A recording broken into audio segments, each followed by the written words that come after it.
Hey, Carrot Cadet here for Roller Coaster Update 3 with the tutorial on how to build this roller coaster. So everything you see right here is what you are going to need to build a 10-foot segment of this roller coaster. Some of the tools you are going to need is a heat gun. This is $20. It's normally used for help speeding up paint drying time. It will work. It's with PVC to bend it. It's $20 at the Home Depot, so it's cheap, it works, and that's pretty much all on that. You're gonna need a drill. You're gonna need 3 attachments for this. You are going to need a drill bit the size of your screws. Depending on what screws you get, they might be different. Here's a nifty little tool right here. This is thing on top right here is, I'm not sure whether this whole thing is called the countersink or whether just this piece right here is called the countersink.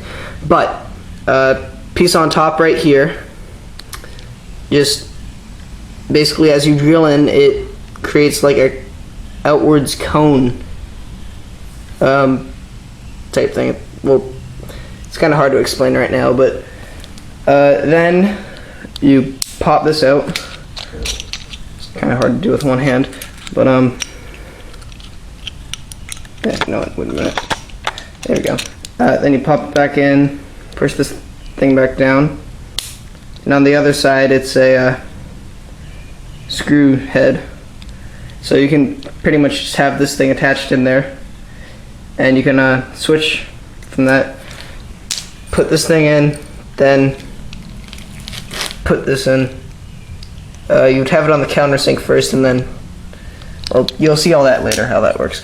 But anyway, then you need your screws right here. I am using 4-inch wood screws. These are made of like I think like chromoly steel or something, but it's some like strong steel type metal that does not rust. So it's good for outdoor use. Next you got nails, hammer. I have 2 here. You're gonna need a chisel.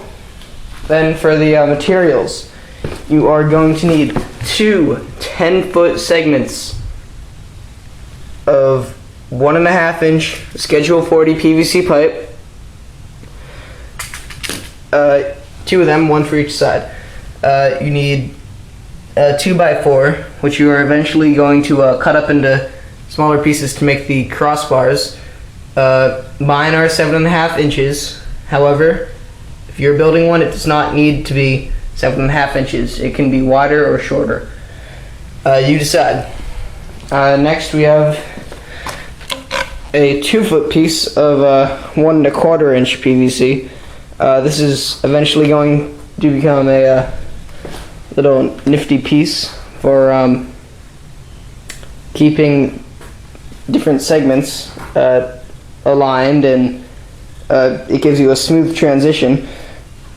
Next you have a 4x4, which you will eventually cut up to make the supports that go from the ground to the track.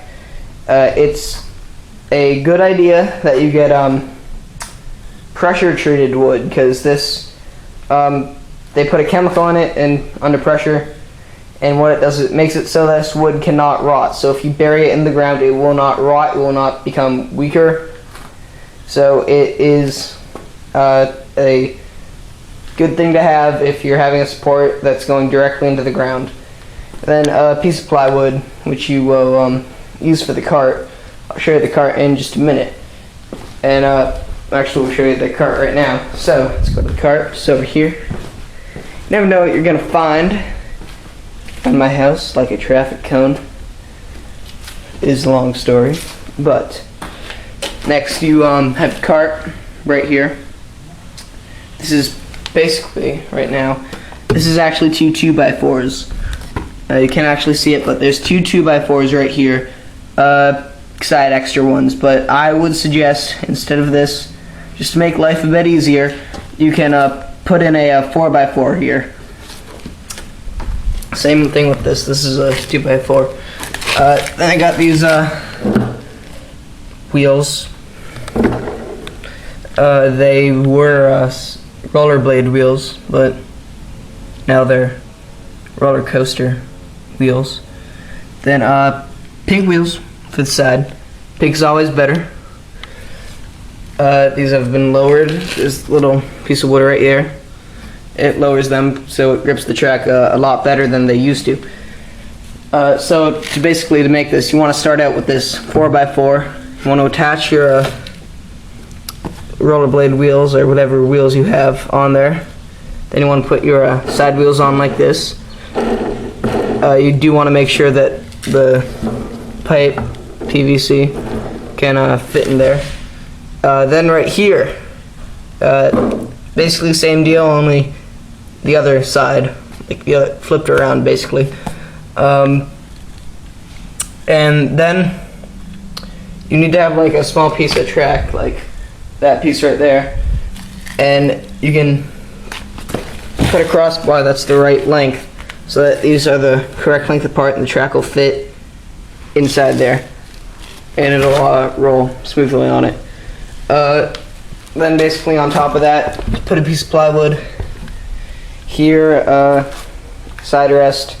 This just supports the side rest, back rest, and another side rest. That is not required.